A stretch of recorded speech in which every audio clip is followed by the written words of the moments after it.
नारायणं नमस्कृत्यं नरं चैव नरोत्तमं देवीं सरस्वतीं व्यासं ततो जयमुदीरये नष्टप्रायेषु अपत्रेषु नित्यं भागवतसेवया भगवती उत्तमश्लोके भक्तिर्भवति नैष्ठकी मुखं करोति वाचालं पुंगुं लङ्घायते गिरिं यत्कृपातमहं वन्दे गुरुं दीनतारिणं परमानन्दं माधवं श्रीचैतन्येश्वरम् अज्ञानतिमिरान्धस्य ज्ञानाञ्जनशलाकया चक्षुरुन्मीलितं येन तस्मै श्रीगुरवे नमः। श्रीचैतन्यमनोभीष्टं स्थापितं येन भूतले स्वयं रूपकदा मह्यं ददाति स्वपदान्तिकं वन्देऽहं श्रीगुरो श्रीयुतपदकमलं श्रीगुरून् वैष्णवांश्च श्रीरूपं साग्रजतं सगणरघुनाथान्वितं तं सजीवं सात्विकं सावधूतं परिजनसहितं कृष्णचैतन्यदेवं श्रीराधाकृष्णपादान् सगणललिता श्रीविशाखान्वितांश्च हे कृष्णा करुणा सिन्धो दीनबन्धो जगत्पते गोपे सगोपिका कान्त राधा कान्त नमोऽस्तुते तप्त काञ्चन गौराङ्गी राधा वृन्दावनेश्वरी वृषभानुसुते देवी प्रणमामि हरिप्रिये हरे कृष्ण माता कल्पतरुभ्यश्च कृपा सिन्धुभ्यश्च पतितानां पावनेभ्यो वैष्णवेभ्यो नमो नमः। श्रीकृष्ण चैतन्य प्रभु नित्यानंद श्री अद्वैत गदाधर श्रीवासादि गौरभक्तवृन्द हरे कृष्ण कृष्ण कृष्ण हरे हरे हरे राम राम राम हरे हरे। डिवाइन ग्रेस भक्ति वेदांत स्वामी श्रील प्रभुपाद की जय।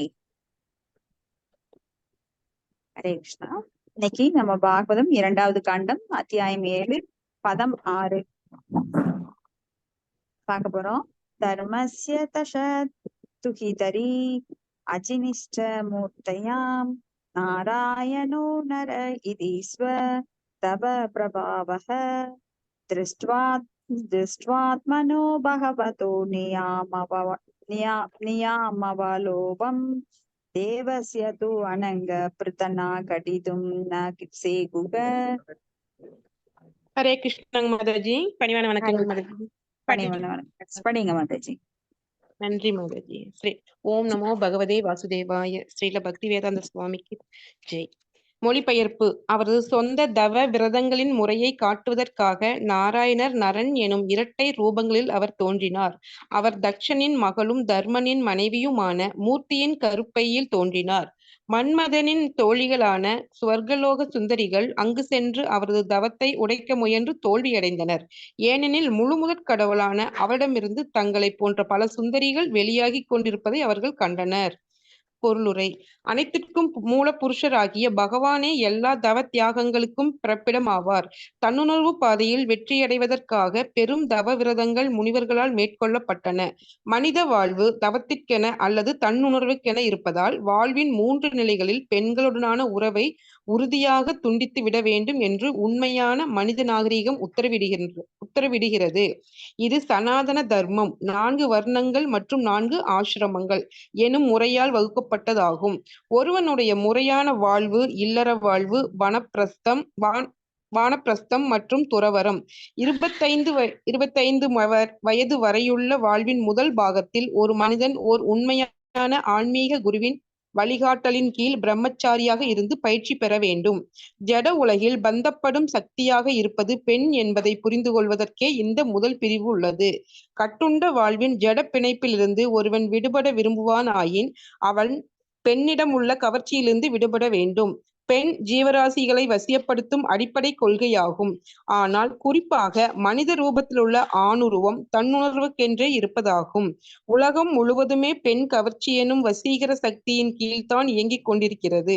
பெண்ணுடன் இணைந்த உடனேயே ஒருவன் இறுக்கமான முடிச்சின் கீழ் ஜடபந்தத்திற்கு பலியாகி விடுகிறான்.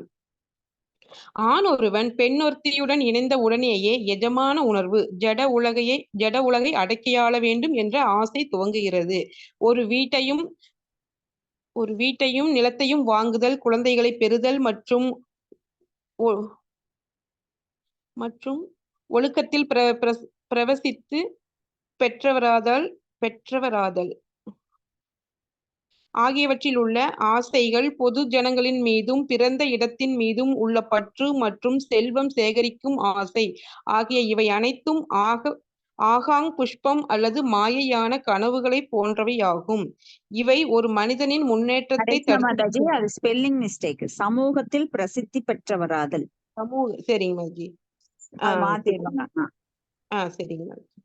ஓகே. அப்புறம் இது ஆகாங் புஷ்பங்க அதேதான் வார்த்தைங்க மாதாஜி. ஆமாங்க ஆமாங்க மாதாஜி. ஆகாங் புஷ்பம் அல்லது மாயையான கனவுகளை போன்றவையாகும். இவை ஒரு மனிதனின் முன்னேற்றத்தை தடுத்து விடுகின்றன. இவ்வாறாக தன்னுணர்வை நோக்கிய அவனுடைய முன்னேற்றம் தடைபட்டு விடுகிறது. 5 வயதிற்கு மேற்பட்ட பிரம்மச்சாரி அல்லது சிறுவன் ஒருவன் அவனுக்கு 25 வயது ஆகும் வரை உண்மையான குரு அல்லது ஆசானின் பாதுகாப்பின் கீழ் பயிற்சி அளிக்கப்படுகிறான். இத்தகைய மாணவர்கள் குறிப்பாக நுண்ணறிவு படைத்த பெற்றோர்களின் பிராமணர்கள் பிரிவிலிருந்தோ அல்லது நிர்வாக சத்திரியர்கள் பிரிவைச் சேர்ந்த பெற்றோர்களிடம் இருந்தோ அல்லது வணிகர் அல்லது உணவு உற்பத்தி செய்யும் பெற்றோர்களின் வைசியர்கள் பிரிவிலிருந்தோ வருவார்கள். இத்தகைய மாணவன் உறுதியான ஒழுக்க கட்டுப்பாட்டின் கீழ் வாழ்வின் முக்கியத்துவத்தை அறிந்து கொள்கிறான். அத்துடன் பாய்ததுக்கு மாதாஜி அந்த வார்த்தைங்க மாதாஜி. ஜீவனோபாயம். ஜீவன உபாயத்திற்கு வேண்டிய பயிற்சியையும் அவன் பெறுகிறான். அதன் பின் பிரம்மச்சாரி வீடு திரும்பி அவனுக்கேற்ற ஒரு பெண்ணை திருமணம் செய்து கொண்டு இல்லற வாழ்வில் அடியெடுத்து வைக்க அனுமதிக்கப்படுகிறான். ஆனால் வீடு திரும்பியதும் குடும்பஸ்தர்கள் ஆகாமல் நைஷ்டிக பிரம்மச்சாரிகளின் வாழ்வை தொடரும் பிரம்மச்சாரிகள் பலர் உள்ளனர். இவர்கள் பெண்களுடன் எந்த உறவையும் வைத்துக் கொள்வதில்லை. பெண்களுடன் உறவு தேவையற்ற சுமை என்பதையும் நன்கறிந்துள்ள அவர்கள் சந்நியாசம் குறிப்பிட்ட கட்டத்தில் சிற்றின்ப ஆசையை அதிகரிக்கும் என்பதால் பிரம்மச்சாரி ஒருவர் திருமணம் செய்து கொள்வதற்கு குரு அனுமதிக்க கூடும். நைஷ்டிக பிரம்மச்சாரியத்தை தொடர இயலாதிருக்கும் ஒரு பிரம்மச்சாரிக்கு இந்த அனுமதி வழங்கப்படுகிறது. இத்தகைய வேறுபாடுகளை கண்டறிவது உண்மையான குருவிற்கு சாத்தியமானதாகும். இத்தகையதொரு குடும்ப திட்டம் தேவையாக உள்ளது. கடுமையான பிரம்மச்சரிய பயிற்சிக்கு பின் சாஸ்திர விதிகளுக்கேற்ப பெண்ணுடன் உறவாடும் குடும்பஸ்தன் நாய் பூனைகளை போன்ற ஒரு குடும்பஸ்தனாக இருக்க மாட்டான். இத்தகைய குடும்பஸ்தன் 50 வயதானதும் பெண்ணின் சகவாசத்திலிருந்து ஓய்வு பெற்று வனப்பிரஸ்தன் ஆகிறான். இந்நிலையில் பெண்ணின் சகவாசமில்லாமல் தனித்து வாழும் பயிற்சியை அவன் மேற்கொள்கிறான். பயிற்சி முற்று பெறும் பொழுது அதே ஓய்வு பெற்ற குடும்பஸ்தன் ஒரு சந்நியாசியாகி பெண்களிடமிருந்து மட்டுமல்லாமல் அவனது மனைவியிடமிருந்தும் முற்றிலும் பிரிந்து வாழ்வதற்கான இந்த முழு திட்டத்தையும் ஆராயும் பொழுது ஒரு பெண் தன்னுணர்வு பாதையில் தடைக்கல்லாக இருக்கிறாள் என்றும் பெண்களின் உறவிலிருந்து விடுபடும் சபதத்தை மேற்கொள்ளும் முறையை போதிப்பதற்காகவே பகவான் நாராயண ரிஷியாக அவதரித்திருக்கிறார் என்றும் தோன்றுகிறது. உறுதியான பிரம்மச்சாரிகளின் தவ வாழ்வில் பொறாமை கொண்டுள்ள தேவர்கள் மன்மதனின் தோழிகளை அனுப்பி அவர்களின் விரதத்தை முறித்துவிடச் செய்ய முயல்வர். ஆனால் பகவான் நாராயண ரிஷியை வசியப்படுத்த அவர்கள் மேற்கொண்ட முயற்சி பலிக்கவில்லை. பகவான் தமது அந்தரங்கமான யோக சக்தியினால் தங்களை போன்ற எண்ணற்ற அழகிகளை உற்பத்தி செய்வதை தேவலோக அழகிகள் கண்டனர். இதன் காரணமாக பிறரால் அவரை வசியப்படுத்த முடியாது. மிட்டாய் செய்பவன் மிட்டாய்களால் கவரப்படுவதில்லை. அதை போலவே பகவானால் தமது இன்ப ஆற்றலின் சக்திகளால் எண்ணற்ற தெய்வீக அழகிகளை உற்பத்தி செய்ய முடியும். மேலும் ஜட சிருஷ்டியின் இத்தகைய பொய்யான வசீகரங்களால் அவர் சிறிதும் கவரப்படுவதே இல்லை. இதை அறியாதவன் பகவான் ஸ்ரீ கிருஷ்ணர் தமது பிருந்தாவனத்து ராசலீலையில் பெண்களுடன் சுகம் அனுபவித்தார் என்றும் துவாரகையில் தமது 16,000 மனைவியர்களுடன் அவர் இன்பம் அனுபவித்தார் என்றும் முட்டாள்தனமாக குற்றம் சுமத்துகிறான். ஹரே கிருஷ்ணா. தேங்க்யூ மாதாஜி. ஹரே கிருஷ்ணா மாதாஜி. தேங்க்யூ மாதாஜி. அப்ப இங்க நாராயண ரிஷியோட அவதாரத்தை பத்தி நம்மளுக்கு சொல்றாங்க. நர அப்படின்னா மனிதன், நாராயணன் அப்படின்னா பகவான். அப்ப பகவான் வந்து 2 ரூபமாக வருகிறார். நரனாகவும் வருகிறார், நாராயணனாகவும் வருகிறார். அந்த நரன் தான் அர்ஜுனனா வர்றாரு. இப்ப நாராயணன் பகவான் நாராயணரே முக்குணங்களுக்கு அப்பாற்பட்டவராக வருகிறார். அவரே 2 விதமா வர்றார். அவர் வந்து தக்ஷனின் மகளும் தர்மனின் மனைவியுமான மூர்த்தியின் கர்ப்பப்பையில் தோன்றினார். தக்ஷனோட மகளும் தர்மனின் மனைவியுமான மூர்த்தியோட கர்ப்பப்பையில தோன்றாரு. மன்மதனின் தோழிகளான சொர்க்கலோக சுந்தரிகள் அங்கு சென்று அவருக்கு தவத்தை உடைக்க முயன்று தோல்வியடைந்தனர். எப்பவுமே பார்த்தோம் அப்படின்னா எப்பெல்லாம் தவம் இந்த பூவுலகில இல்ல மற்ற லோகங்கள்ல அதிகமாக தவத்துல ஈடுபடுறாங்களோ அந்த துறவிகள் வந்து தேவேந்திரனுக்கு எப்பவுமே துன்பத்தை கொடுப்பாங்க. ஏன்னா தேவேந்திரன் மனதளவுல சஞ்சலம் அடைவார்.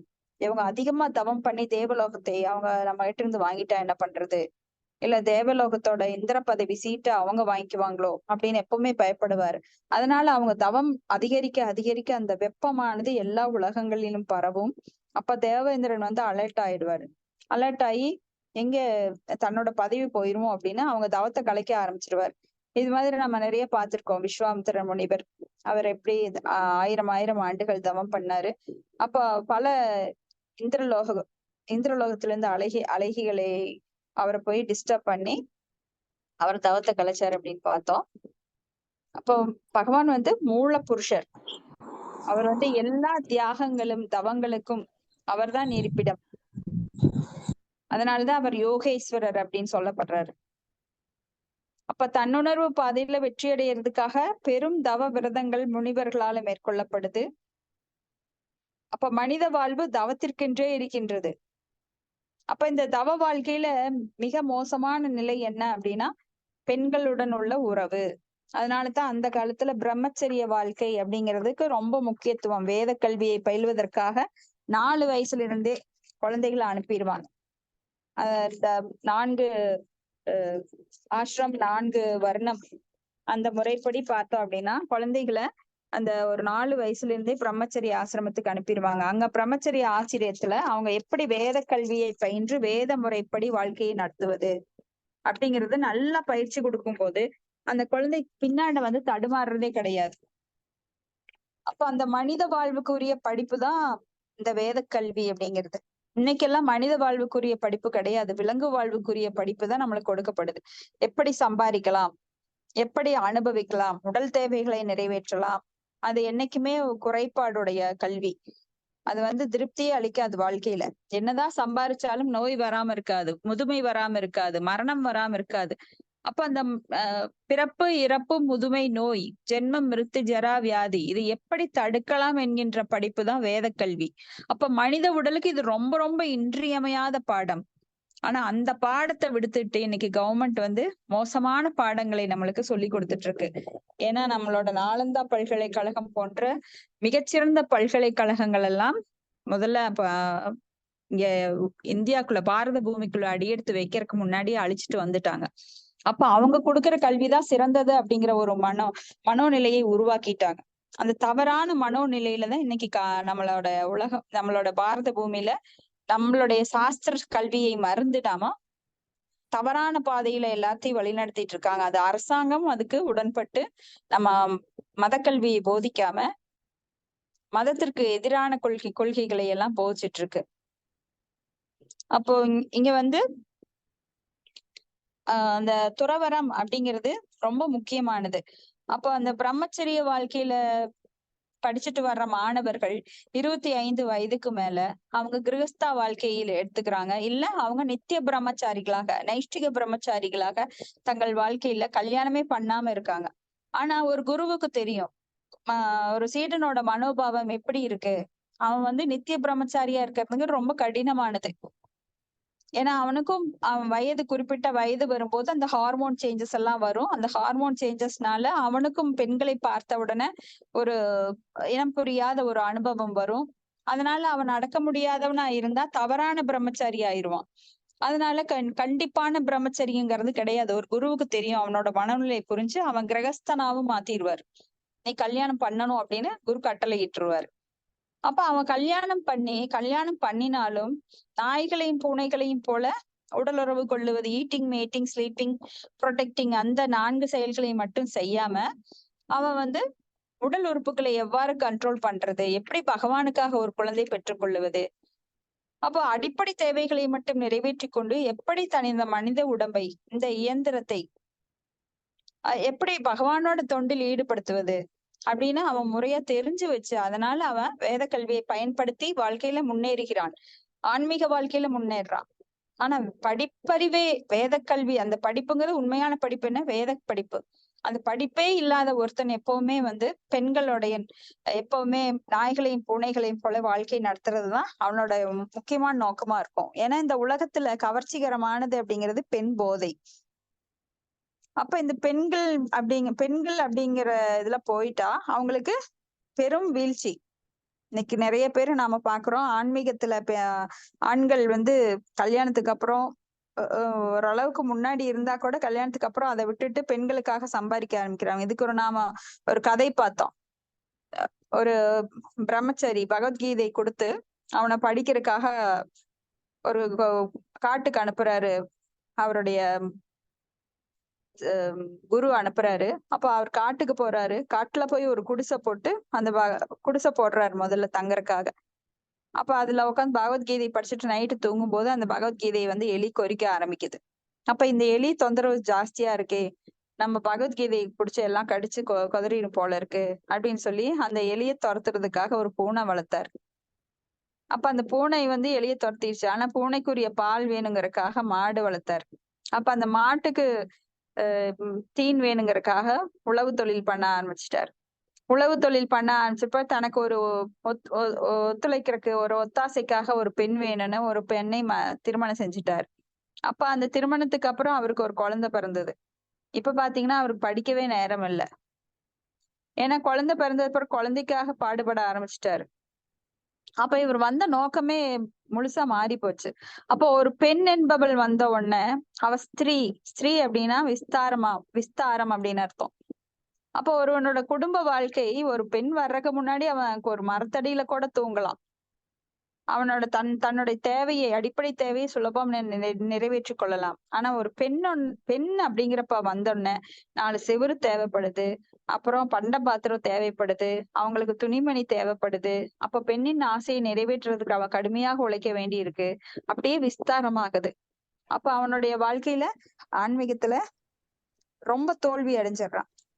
ஆனா கிரகஸ்தா வாழ்க்கையில பிரம்மச்சரியாக இருந்து வேத கல்வி கற்றவன் இதுக்கெல்லாம் அடிப்படை தேவைகளை மட்டும் அந்த கிரகஸ்தா வாழ்வுல நிறைவேற்றிட்டு 50 வயதுக்கு மேல அவன் அடுத்த வானப்பிரஸ்தத்தை நோக்கி செல்கின்றான். ஏன்னா அவன் பெண்ணை மறந்தே ஆகணும். வானப்பிரஸ்தத்தை நோக்கி அந்த காலங்கள்ல அது முறையாக கொண்டு வரப்பட்டது. ஆனா இப்பெல்லாம் வந்து அது மாறி போய் எல்லாருமே பொழுதுபோக்குகள் எல்லாமே மாறிடுச்சு. குழந்தைகள் வந்து பெரியவங்களை மதிக்கிறது இல்ல, வேத கல்வினா என்னன்னு தெரியறது இல்ல, தன்னுணர்வுனா என்னன்னு தெரியல, தான் உடல் அல்ல ஆத்மா என்கின்ற ஞானமும் இல்ல. இப்படி குழந்தைகளுக்கு எதுவுமே தெரியறது இல்லை. ஏன்னா நம்மளுக்கே வந்து வேதங்கள் தெரியாதப்போ நாம் எப்படி குழந்தைகளுக்கு சொல்லி தர முடியும்? இப்படி போயிட்டு இருக்கு. அதனாலதான் இந்த கருத்துக்கள் எல்லாமே எல்லாருக்கும் தவறான கருத்துக்கள் இருக்கிறதுனாலதான் இன்னைக்கு பாத்தீங்கன்னா கிருஷ்ணர் ராசலீலை பண்ணினார் அப்படின்னா உடனே அவங்க வந்து தன்னுடைய கண்ணோட்டத்திலேயே பாக்குறாங்க. ஏன்னா பகவானுக்கு நம்மை போன்ற உடல் கிடையாது, திவ்யமான உடல். நம்மை போல மலம் மூத்திரம் கொண்ட உடல் கிடையாது. அவருக்கு காம இச்சைகள் கிடையாது. ஏன்னா அவர் ஆத்மராமா, தன்னுள் நிறைவு பெற்றவர். ஒரு மிட்டாய் கடைக்காரரை எப்படி அடுத்த கடையில போய் மிட்டாய் வாங்க மாட்டார், அது போல பகவான் தனக்குள்ளே எல்லா முழுமையும் கொண்டிருக்கிறதுனால அவர் வெளியில தேட வேண்டிய அவசியம் கிடையாது. அதனாலதான் ராசலீலைன்னு சொன்னாலே அவங்க உடல் கருத்துல தன்னை போலவே பகவானை நினைச்சுக்கிறாங்க. பகவான் நம்மளுக்கு ஏணி வச்சாலும் எட்டாதவர். ஏன்னா அவரது உடல் நம்மை போல சிறு உடல் எல்லாம் கிடையாது. அவரது உடல் எல்லா உறுப்புகளும் எல்லா வேலையும் செய்யக்கூடியது. அவருக்கு நம்மை போன்ற மலம் மூத்திரம் சளி அந்த மாதிரி உடல் கிடையாது, திவ்யமான உடல். அது போல அவர் என்றும் இளமையானவர். நம்மளுக்கெல்லாம் ததா தேகாந்திர பிராப்திர் அப்படின்னு சொல்லி நாம சிறு வயது, இளமை, அப்புறம் முதுமை அப்படின்னு மாறிக்கொண்டிருக்கும் உடம்பு நம்மளுக்கு. தேகினோ அஸ்மின் யதா தேகி கௌமாரம் யவனம் ஜரா ததா தேகாந்திர பிராப்திர் தீரஸ்திரன முக்கியதி அப்படின்னு சொல்லி நம்மளுக்கு மாறக்கூடிய உடம்பு, நம்மளுடைய அழியக்கூடியது உடம்பு. ஆனா பகவானுக்கு ஆத்மா உடல் எல்லாம் ஒன்றுதான். நம்ம உடல் வந்து ஆத்மா வேற, உடல் வேற. அந்த உடல்லயே நம்மளுக்கு ஸ்தூல உடம்பு சூட்சும உடம்பு 2 இருக்கு. இப்படி பலவாறாக நம்மை பகவான்ல இருந்து வேறுபடுத்தலாம். பகவான் முக்காலத்தையும் அறிந்தவர். எத்தனை கோடி ஆண்டுகள் ஆனாலும் அவருக்கு அந்த மறதி கிடையாது. ஆனா நாம நேத்து என்ன செஞ்சோம் அப்படின்னு கேட்டா கூட மறந்துடுவோம். இப்படி பல வேறுபாடுகள் இருக்கு பகவானுக்கும் நம்மளுக்கும். அப்ப பகவானுடைய நாம் சமமானவர்கள் அல்ல. அப்ப பகவானை புரிந்து கொள்ள நம்மளுக்கு இந்த சிறு மூளை பத்தாது. அப்ப நான் வந்து சாது சாஸ்திரா, குரு சாது சாஸ்திரா, இதைத்தான் நாம நம்மளோட பின்பலமாக இருக்கும். பகவானை பத்தி அறிஞ்சுக்கணும்னா அவங்க மூலமா தான் தெரிஞ்சுக்க முடியும். நாம நம்மளோட சொந்த கருத்து மூலமா தெரிஞ்சுக்க முடியாது. அடுத்தது பதம் 7. காமம் தஹந்தி கிருதினோ நோ நனு ரோஷ திருஷ்டயா ரோஷம் தஹந்தம் முததேன தஹந்தி அசஹ்யம் சோயம் யத்தந்தானாம் அலம் பிரவிஷன் பிபேதி காமகதம் நோ புனர் அஷ்யாமன ஸ்ரேயேத. ஹரே கிருஷ்ணா மாதாஜி. பிரணாப்ஸ் மாதாஜி. நான் படிக்கிறேன் மாதாஜி. படிங்க மாதாஜி. பிரணாப்ஸ். ஓம் நமோ பகவதே வாசுதேவாய. மொழிபெயர்ப்பு வழங்கியவர் தெய்வ திரு ஆசா பக்தி வேதாந்த சுவாமி பிரபுபாதர் கி ஜெய். ஷீல பிரபுபாதர் கி ஜெய். சிவபெருமானை போன்ற பாக்கியசாலிகள் தங்களின் கோப பார்வையால் காமத்தை வென்று அதை முறியடித்துள்ளனர். இருப்பினும் கட்டுப்படுத்த முடியாத கோப விளைவுகளிலிருந்து அவர்களால் விடுபட முடியவில்லை. இத்தகைய கோபத்திற்கு பகவானின் இதயத்தில் இடமில்லை. அவர் இவற்றுக்கெல்லாம் மேற்பட்டவர் ஆவார். எனவே அவரது மனதில் காமம் எவ்வாறு உறைவிடம் கொள்ளும்? பொருளுரை. சிவபெருமான் கடுந்தவத்துடன் கூடிய தியானத்தில் ஈடுபட்டிருந்த பொழுது காமதேவனை மன்மதன் காமெச்சி என்னும் அம்பை அவர் மீது பாய்ச்சினார். இதனால் கோபமடைந்த சிவபெருமான் கடும் கோபத்துடன் மன்மதனை நோக்கியதால் அவனுடைய உடல் உடனே நாசம் செய்யப்பட்டது. சிவபெருமான் மிகவும் சக்தி வாய்ந்தவராக இருப்பினும் அத்தகைய கோபத்தின் விளைவுகளிலிருந்து அவரால் விடுபட முடியாமல் இருந்தது. ஆனால் பகவான் விஷ்ணுவின் நடத்தில் கோபம் உண்டாக்கும் இத்தகைய சம்பவம் நிகழ்ந்ததே கிடையாது. மாறாக பகவானின் மார்பின் மீது வேண்டுமென்றே உதைத்து அவரது பொறுமையை பிருகுமுனி சோதித்தார். ஆனால் பிருகுமுனியிடம் கோபப்படுவதற்கு பதிலாக தனது மார்பு மிகவும் கடினமானதாக இருப்பதால் பிருகுமுனிவரின் பாதம் மிகவும் புண்பட்டிருக்கும் என்று கூறி அவரிடம் பகவான் மன்னிப்பை கோரினார்.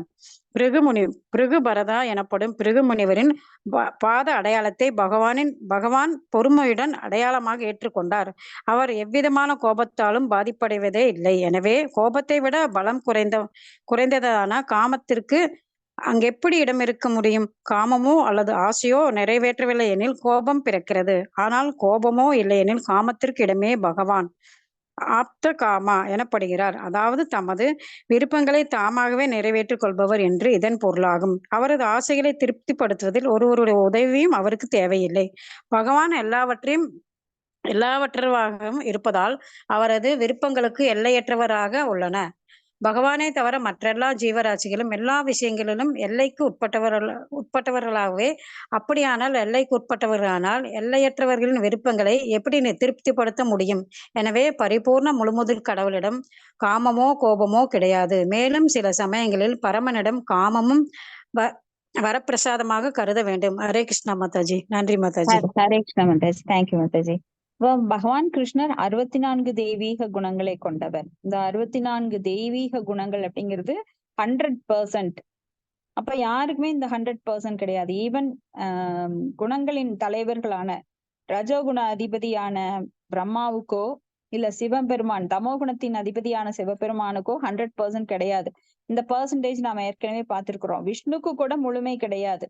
மகாவிஷ்ணு அவரிடமிருந்து வெளிப்பட்ட அவதாரம்.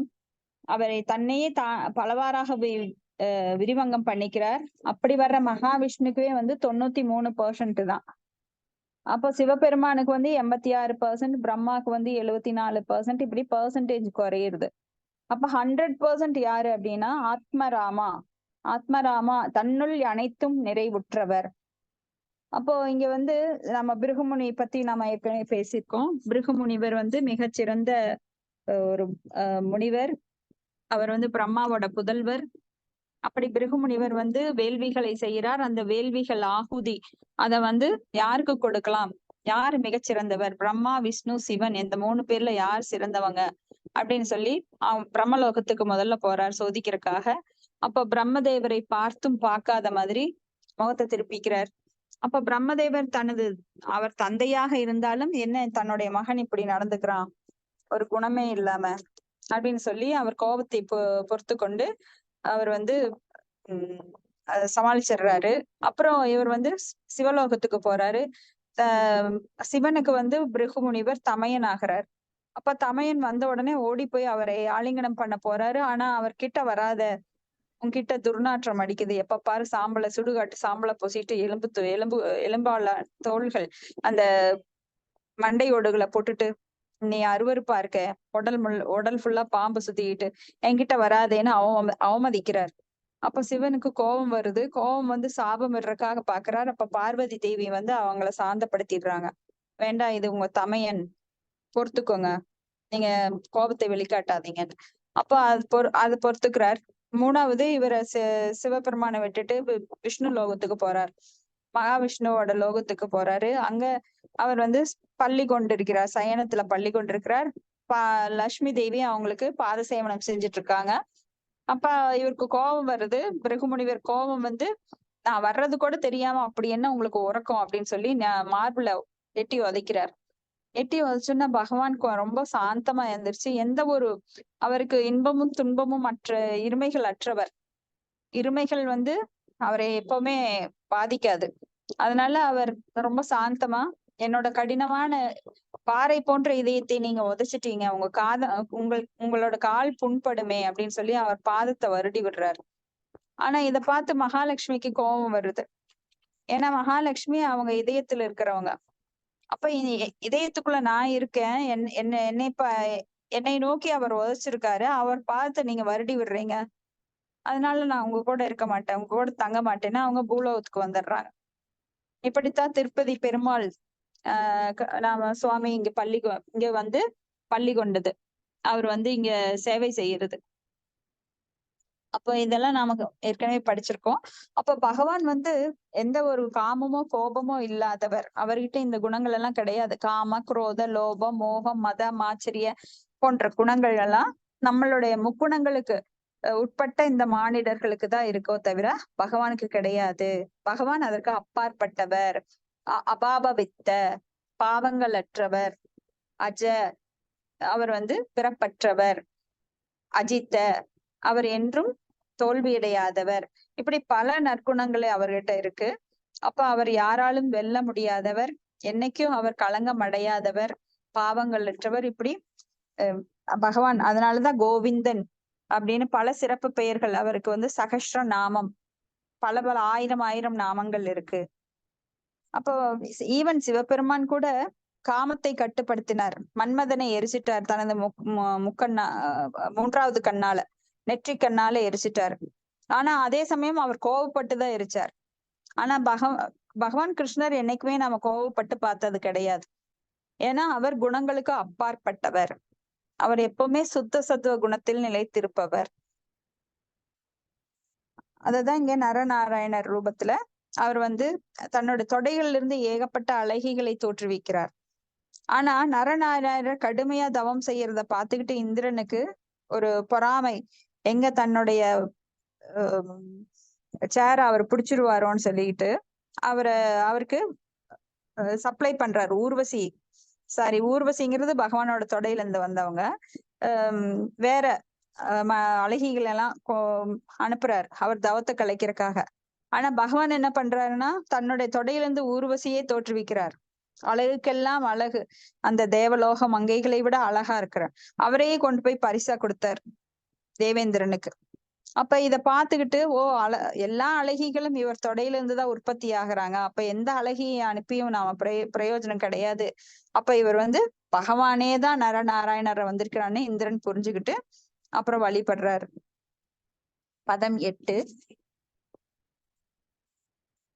வித்த சபத்னி உதித பத்ரிபிரந்தி ராஜ்னோ பாலோ அபிச்சன் உபகத தவசேவனானி தஸ்மா அதாத்ருவ கதிம் கிருணதே பிரசன்னோ திவ்யாஸ்துவந்தி முனையோ யத் உபரே அதஸ்தாத். ஹரே கிருஷ்ண மாதாஜி. படிக்கா மாதாஜி? ஹரே கிருஷ்ணா மாதாஜி. படிக்கிறீங்களா மாதாஜி? நான் படிக்க மாதாஜி. படிங்க படிங்க யாராவது படிங்க. நான் படிக்கட்டுமா மாதாஜி? படிங்க மாதாஜி. நீங்க படிங்க மாதாஜி, நான் அப்புறம் படிங்க. ஹரே கிருஷ்ணா. ஹரே ஓகே மாதாஜி. பக்தி வேதாந்த ஸ்ரீல பிரபாத் கி ஜெய். மொழிபெயர்ப்பு. துருவன் ஒரு சிறுவனாக இருந்தும் தனது தந்தையான அரசரின் இரண்டாவது மனைவியால் கடுஞ்சொற்களால் அவமானப்படுத்தப்பட்டாலும் காட்டின் கடுந்தவம் மேற்கொண்டார். அவருடைய பிரார்த்தனைகள் திருப்தி அடைந்த பகவான் பெரும் முனிவர்களால் வழிபாடு செய்பவரும் துருவ லோகத்தில்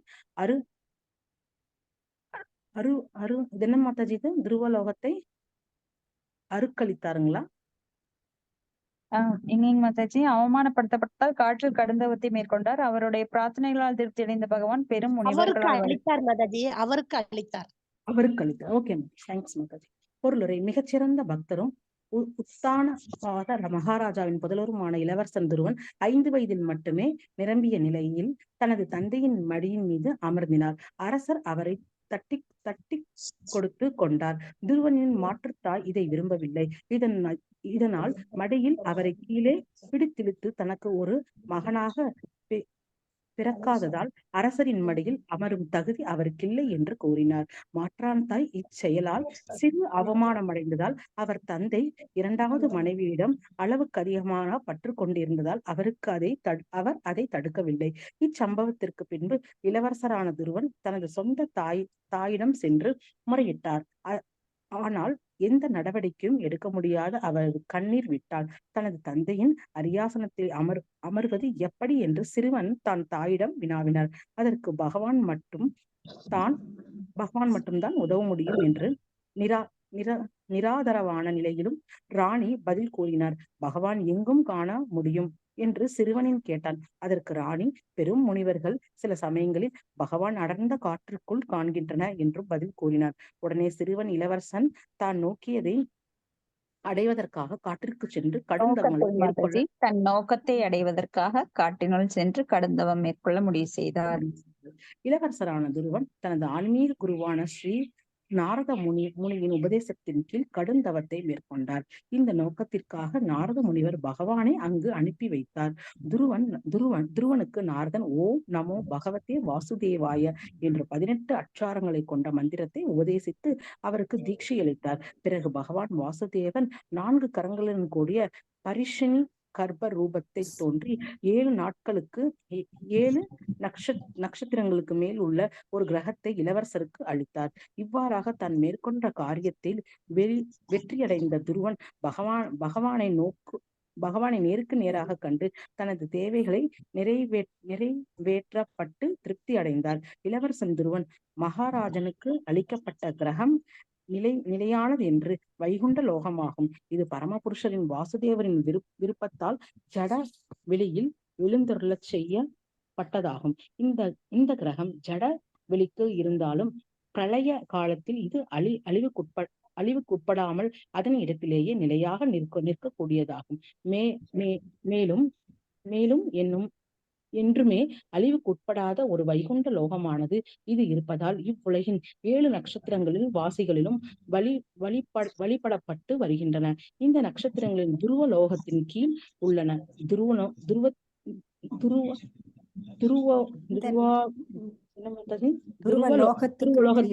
துருவலோகத்திற்கு மேலே உள்ள கிரகவாசிகள் கூட இதை வழிபடுகின்றன. பிருகு மகரிஷியின் கிரக துருவலோகத்திற்கு மேற்புறத்தில் அமைக்கப்பட்டுள்ளது. எனவே தமது தூய பக்தரை திருப்திப்படுத்துவதற்காக பகவான் பிருகுபராக அவதரித்தார். மேலும் இளவரசராக துருவன் மற்றொரு தூய பக்தராக நாரதரின் தீட்சை அளிக்கப்பட்ட பின்பு மேலும் குறிப்பிடப்பட்ட மந்திரத்தை ஜபித்தனால் இப்பூர்ணத்துவத்தை அடைந்தார். உறுதியான மனம் படைக்கப்பட்ட ஒருவரால் பகவானை நேரில் சந்திக்கக்கூடிய மிக உயர்வான பூர்ணத்தை அடைய முடியும். மேலும் ஒரு தூய பக்தரால் வழிகாட்டப்படுவதனாலும் எப்படியாவது பகவானை சந்தித்து விட வேண்டும் என்ற உறுதியான தீர்மானத்தினாலும் தானாகவே அவர் பகவானை காண்பதில் முன்னேற்றம் செல்கின்றன. துருவனை பற்றிய விவரங்களை 4ஆம் அத்தியாயத்தில் இன்னும் விளக்கமாக படித்துணரலாம். ஹரே கிருஷ்ணா மாதாஜி. தேங்க்யூ மாதாஜி. ஹரே கிருஷ்ணா மாதாஜி. தேங்க்யூ மாதாஜி. இப்ப இளவரசர் துருவரை பத்தி இங்க சொல்லப்பட்டிருக்கு. அவர் ஒரு சிறுவனாக இருந்தும் தன் தந்தையான அரசரின் 2வது மனைவியின் கடுஞ்சொல்லால அவமானப்படுத்தப்பட்டதுனால அவர் காட்டுக்கு போறாரு. அவருடைய பிரார்த்தனையில திருப்தி அடைஞ்ச பகவான் பெரும் முனிவர்களால் வழிபாடு செய்யப்பட்டு வரும் துருவலோகத்தை அவருக்கு பரிசாலிக்கிறார். அப்போ துருவலோகம் உத்தானபாதருடைய 2 மனைவிகள் சுருச்சி சுனிச்சி. அப்ப 2 பேர் இருப்பாங்க. அப்ப மூத்த மனைவியோட மகன் தான் துருவன். அப்ப 2வது மனைவிக்கு ஒரு மகன் இருக்கு. அப்ப 2வது மனைவியோட மகனை வந்து மடியில வச்சுக்கிட்டு உத்தானபாதர் தன்னுடைய முதல் மனைவியின் மகனான துருவனை தள்ளி விட்டுறாரு. அப்போ அவர் வேணும்னு செய்யல. ஆனா 2வது மனைவி வந்து கடும் சொற்களால சொல்றா, என்னுடைய கணவனோட தொடையில நீ உட்காரணும், மடியில உட்காரணும் அப்படின்னா என்னோட வயித்துல நீ பிறந்திருக்கணும் அப்படின்னு சொல்றா. அந்த காலத்துல வந்து ராஜாக்களுக்கெல்லாம் மனைவிகள் நிறைய பேர் இருப்பாங்க. அப்போ இந்த முதல் மனைவியோட மகனான துருவனுக்கு கோபம் வருது. கோபம் வந்து அவங்க அம்மாட்ட போய் கேக்குறாரு உடனே, இப்படி வந்து என்னை நிராகரிச்சுட்டாங்க, இதுக்கு என்ன பண்ணலாம், இதுக்கு என்ன முடிவு அப்படின்னு கேட்கும்போது ஒரு சின்ன பையன்தான், 5 வயசு பையன். அப்ப அவங்க அம்மா சொல்றாங்க, பகவானை எண்ணி நீ தவம் பண்ணு. அப்ப அந்த பகவானை நான் எங்க பாக்குறது அப்படின்னு கேக்குறாரு. அதான் நான் கேள்விப்பட்டிருக்கேன், காட்டுக்குள்ள போய் தவம் பண்ணுவாங்க அப்படின்னு. அப்போ அவங்க சொல்றது என்னன்னா, பகவான் அப்படிங்கிற வார்த்தையைத்தான் சொல்றாங்களே தவிர தேவர்களை போய் தவம் பண்ணுன்னு சொல்லல. அந்த வந்து பலம் தேசம் யத்பவதி அல்பமேதசாம் அப்படின்னு நாம பாக்குறோம் பகவத்கீதையில. அல்பமேதசாம், அற்ப புத்தி கொண்டவர்கள் தான் தேவ வழிபாட்டுல ஈடுபட்டு இருப்பாங்க. ஏன்னா அவங்க கர்ம காண்டத்துல ஈடுபட்டு இருக்கிறதுனால இது வேணும் அது வேணும், இதை செஞ்சா அது கிடைக்கும், அதை செஞ்சா இது கிடைக்கும் அப்படின்னு கர்ம காண்டம். ஏன்னா நம்ம கர்ம காண்டத்துக்கு மேலானது ஞான காண்டம், ஞான காண்டத்துக்கு மேலானது பக்தி யோகம்னு பாக்குறோம். அப்ப இங்க துருவ மகாராஜாவுக்கு அவங்க அம்மா அளித்த ஒரு பிராயச்சித்தம் என்ன அப்படின்னா, பகவானையே நேரடியா வழிபட சொல்றாங்க. அவங்க அம்மா வந்து நீ தேவ வழிபாட்டுல ஒவ்வொரு தேவர்களா வழிபட்டு நீ அடையலாம்னு சொல்லல. ஏன்னா அவங்களுக்கு தெரியும் வேருக்கு நீரூற்றினால் எல்லா மரங்களின் மற்ற பாகங்கள் பயனடையும் அப்படின்னு. அப்ப வந்து காட்டுக்கு போறாரு. காட்டுக்கு போகும்போது அவரை சோதிக்கிறாரு. ஏன்னா அங்க அந்த இடத்துல நாரதர் வந்து மிக உத்தமமான பக்தர், நிறைய பக்தர்களை உருவாக்குபவர், பக்தர்களுக்கு கருணை கொடுப்பவர். அவரால் நிறைய பேர் பக்தர்கள் ஆயிருக்கிறாங்க. அப்ப துருவ மகாராஜாவுக்கு நீ சின்ன பையன், நீ காட்டுக்குள்ள போனா அங்க மிருகங்கள் எல்லாம் வரும், நீ பயந்துக்குவ அப்படின்னு சொல்லி அவரை அனுப்ப பாக்குறாரு. ஆனா அந்த சோதனையும் தாண்டி அவர் வந்து ராஜாவோட பையன் அப்படிங்கிறதுனால, ஏன்னா ராஜாக்கள் எல்லாம் வந்து அவ்வளவு சீக்கிரம் பயப்பட மாட்டாங்க. அப்ப ராஜாவோட பரம்பரையில வந்ததுனால, ரஜோகுணத்துல அவர் இருந்ததுனாலையும் அவர் வந்து ரொம்ப உறுதியா இருக்கார். ஸ்திட பிரக்ஞ அப்படின்னு நம்ம பார்த்திருக்கோம். ஸ்திட பிரக்ஞ அப்படின்னா ஒருவன் பக்தியில பாதையில முன்னேற வேண்டும் என்றால் அவர் ரொம்ப திடமா இருக்கணும், வைராக்கியத்தோட இருக்கணும். ஞான வைராக்கியம். வாசுதேவே பகவதி பக்தி யோக பிரயோஜிதக ஜனாதி ஆசு வைராக்கியம் ஞானம் ச யத் அகைதுகம். எப்போ ஒருவன் பகவானை நினைக்க ஆரம்பிக்கிறானோ, வாசுதேவன் வழிபடுகிறானோ, அப்பொழுதே அவனுக்கு ஞானமும் வைராக்கியமும் பெருகி கொண்டே வரும். அது மாதிரி இவருக்கு வந்து பகவானை நோக்கி தவம் பண்ணணுங்கிற ஒரு வெறியில அவர் வந்து திரும்பி எல்லாம் போகல. அப்ப அது சோதனையில வெற்றி பெற்றுட்டார். அப்ப அவருக்கு வந்து ஓம் நமோ பகவதே வாசுதேவாய அப்படிங்கிற 12 அக்ஷரங்கள் கொண்ட மந்திரத்தை அவர் வந்து தீட்சை அளிக்கிறார். தீட்சை அளித்து அவர் வந்து கடும் தவத்தை மேற்கொள்றாரு. இது 4வது காண்டத்துல நாம படிப்போம். ஒரு சின்ன பையன் எப்படி ஒரு காட்டுக்குள்ள போய் முதல்ல இலை தலைகளை சாப்பிடுறாரு. அதுக்கப்புறம் அந்த இலை தலைகளையும் நிறுத்திட்டு வெறும் தண்ணியை மட்டும் சாப்பிடுறாரு, தண்ணியை மட்டும் குடிச்சுக்கிறாரு. அப்புறம் தண்ணியும் நிறுத்திட்டு அவர் வந்து வெறும் மூச்சு காற்றை மட்டும் எடுத்துக்கிறாரு. அப்போ அந்த மூச்சு காற்றையும் அடக்கி ஒற்றை கால்ல தவம் பண்றாரு. அதுக்கப்புறம் தான் பகவான் வாசுதேவரே அவர் முன்னாடி பிரத்யட்சமா வர்றாரு. வந்து அவருக்கு துருவலோகத்தையே கொடுக்கிறார். துருவலோகம் அப்படிங்கிறது வைகுண்ட லோகங்களில் ஒன்று. வைகுண்ட லோகங்கள் அழிவற்ற தன்மையுடையவை. இந்த பௌதிக லோகங்கள் 14 லோகங்களும் அழிவுக்குட்பட்டவை. பூதுவா பிரளியதே அப்படின்னு சொல்லி மீண்டும் மீண்டும் அழிந்து மீண்டும் மீண்டும் உருவாக்கப்படுகிறது. ஆனா ஆன்மீக லோகங்களுக்கு என்றும் அழிவு கிடையாது. வைகுண்ட லோகங்கள், பல்வேறு வைகுண்ட லோகங்கள்ல நாராயணர் பல்வேறு விதங்கள்ல காட்சியளிக்கின்றார், வேறு வேறு பெயர்கள்ல. இப்ப ஒவ்வொருத்தரும் ஒவ்வொரு வழிபாடு, நாராயணனையுமே வேற வேற மாதிரி வழிபடுவாங்க. ஒவ்வொருத்தருக்கும் வாமனர் பிடிக்கும், சிலருக்கு மச்ச அவதாரம் பிடிக்கும், சிலருக்கு கூர்ம அவதாரம் பிடிக்கும், சிலருக்கு வராக அவதாரம் பிடிக்கும், சிலருக்கு நாராயண ரூபத்திலேயே வழிபடுவாங்க. இப்படி பல ஆயிரக்கணக்கான ரூபங்கள் இருக்கு. அந்த ஆயிரக்கணக்கான ரூபங்கள்ல வழிபடுறவங்க ஆயிரக்கணக்கான வைகுண்டங்கள்ல எந்தெந்த வழிபாட்டுல ஈடுபட்டாங்களோ அந்தந்த வைகுண்ட லோகங்களுக்கு போவாங்க. அப்ப இங்க தேவகூதி கபிலரோட லோகத்துக்கு போறாங்க. ஏன்னா கபிலரை மகனாக பெற்றதுனால அவங்க கிட்ட அறிவுரை எல்லாம் கேட்டு அவங்க கபிலரோட லோகத்துக்கே போறாங்கன்னு நேத்துதான் நம்ம பார்த்தோம். அது போல இங்க துருவலோகம் அப்படிங்கிறது பகவானால் கொடுக்கப்பட்ட ஒரு ஆன்மீக உலகம். துருவ மகாராஜாக்கு அந்த உலகம் எப்பொழுதுமே கீழுலகங்கள் கீழே 14 உலகங்கள் அழித்தாலும் அந்த துருவலோகம் என்றும் அழிவதில்லை. அப்ப இந்த 14 லோகங்களுக்கு மேல அதாவது 14 லோகங்கள் கிடையாது, ஜட உலகங்களுக்கு மேல. ஏன்னா 14 லோகங்கள் தான் ஒரு பிரம்மாண்டம், அப்படி பல கோடி பிரம்மாண்டங்கள் இருக்கு. அப்ப இந்த ஜட உலகங்களுக்கு மேல இருக்கிறது தான் துருவலோகம். அதுக்கு மேல இருக்கிறது தான் பிருகுமணி குடியிருக்கின்ற பிருகுலோகம். இப்படி பற்பல வைகுண்ட லோகங்கள் இருக்கின்றது. இது அழிவுக்குட்பட்டது கிடையாது, என்றுமே அழியாதது.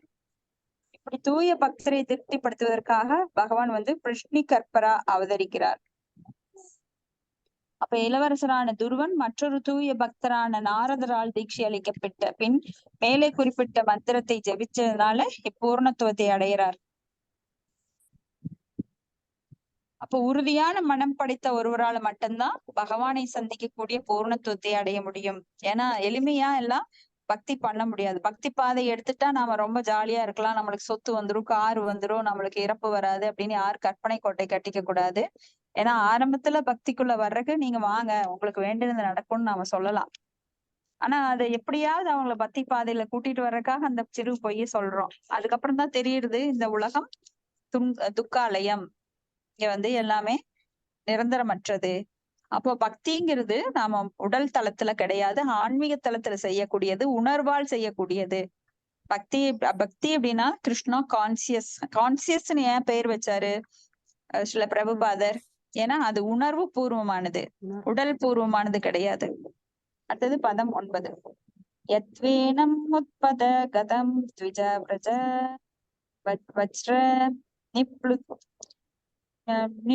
நிஸ்பிருஷ்ட பௌருஷ பகம் நிறையே பதந்தம் ஸ்வாத்வார்த்திதோ ஜகதி புத்திர பதம் சலேபே துத்தா வசூனி வசூதா சகலானி ஏன. படிக்க மாதாஜி. படிங்க மாதாஜி. பிரணஸ் மாதாஜி. மொழிபெயர்ப்பு பொருள் ஆஷா பக்தி வேதாந்த சுவாமி சில பிரபாதைக்கு ஜெய்.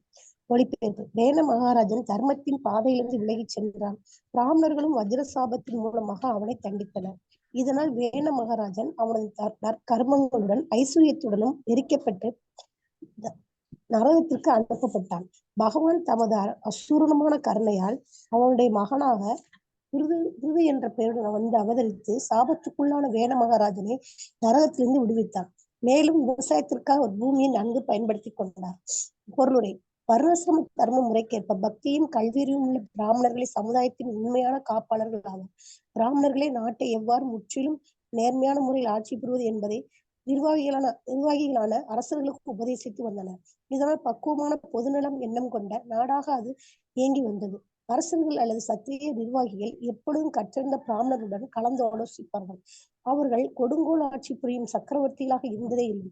மனு சங்கீதையும் பிற அதிகாரப்பூர்வமான சாஸ்திரங்களும் பிரஜைகளை ஆட்சி புரிவதற்குரிய வழிகாட்டி நூல்களாக இருந்தன. மேலும் குடியரசு என்ற பெயரில் நாட்டின் சட்ட தோப்பை புத்தியில் தாழ்ந்த மனிதர்கள் தோற்க வேண்டிய அவசியம் இல்லாமல் இருந்தது. ஒரு குழந்தைக்கு அதன் எதிர்கால நல்லொழுக்கத்தை பற்றி மிக குறைந்த அறிவு மட்டும் இருப்பதை போன்று புத்தியில் தாழ்ந்தவர்களான பாமர மக்களுக்கு அவர்களின் சொந்த நன்மையை பற்றிய மிக குறைந்த அறிவே உள்ளது. அனுபவமுள்ள தந்தை முன்னேறும் பாதையை நோக்கி களங்கமற்ற குழந்தைக்கு வழிகாட்டுகிறார். குழந்தைகளை போன்ற பாமர மக்களுக்கும் இதே போன்ற வழிகாட்டல் தேவைப்படுகிறது. பொதுநலத்திற்குரிய சட்டத்தோப்புகள் மனு சங்கீதையிலும் மற்ற வேத இலக்கியங்களிலும் கொடுக்கப்பட்டுள்ளன. இத்தகைய அறிவு நூல்களுக்கு ஏற்றவாறும் பிராமணர்கள் அரசர்களுக்கு ஆலோசனை கூறி வந்தனர். அத்தகைய பிராமணர்கள் அரசர்களின் பணியாட்களாக இருக்கவில்லை. இதனால் அரசனுக்கு சாஸ்திரங்களின் கொள்கைகளை பற்றி உத்தரவிடுவதற்கு அவர்களுக்கு சக்தி இருந்தது. இம்முறை சந்திரகுப்த மகாராஜனின் காலம் வரைக்கும் கூட இருந்து வந்தது. மேலும் சாணக்கியர் என்ற பிராமணர் அரசரின் ஊதியம் பெறாத பிரதம மந்திரியாக இருந்தார். வேண மகாராஜனின் கொள்கையை பின்பற்றவில்லை. கற்றிருந்த பிராமணர்களை அவன் மீறி நடந்தான். பரந்த மனம் அடைத்த பிராமணர்கள் சுயநலவாதிகள் அல்ல, மாறாக எல்லா பிரஜைகளின் முழு உண்மையையும் அவர்களை கருத்தில் கொண்டவர்களாக இருந்தனர். வேண் மகாராஜனின் கெட்ட நடத்தையின் காரணத்தால் அவனை தண்டிக்க விரும்பிய பிராமணர்கள் பகவானிடம் பிரார்த்தனை செய்த பின் அரசனை சபித்தனர்.